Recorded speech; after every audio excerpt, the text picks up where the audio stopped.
Mətn redaktorunda Python Programming Language ifadəsi yazıldı. Aşağıdakı əməliyyatlardan sonra cəmi neçə söz alınır? Gəlin əvvəlcə bir sözü yazaq. Python Programming Language yazdıq. Daha sonra deyir, language sözü seçildi. Seçək language sözünü. Ctrl-X klaviş kombinasiyası basıldı. Ctrl-X nədir? Kəsir. Kəsərkən nə edilir? Həmin o söz oradan silinir və mübadilə buferinə ötürülür. Daha sonra deyir, Python sözü seçildi. Python sözünü də seçdik və Ctrl-C klaviş kombinasiyası sıxdıq.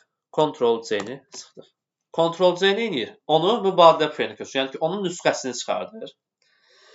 Daha sonra deyir, End klavişindən basdıq.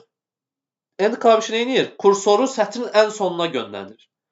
Və deyir, hər dəfə bir boşluq simvolu daxil etdikdən sonra Ctrl-V klaviş kombinasiyasını bastıq. Bir dəfə boşluq daxil edək, Ctrl-V-yə basaq. Ctrl-V nə edəcək?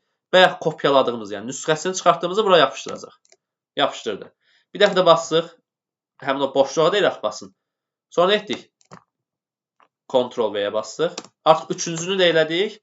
Yəni 3 dəfə Ctrl-V ilə mübadilə buferindəkini buraya yapışdırdıq. Daha sonra bütün mətni seçdik. Bütün mətni seçək.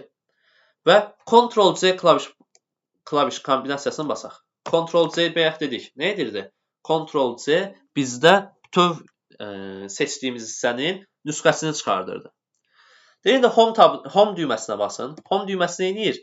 Sətrin əvvəlinə gəlir.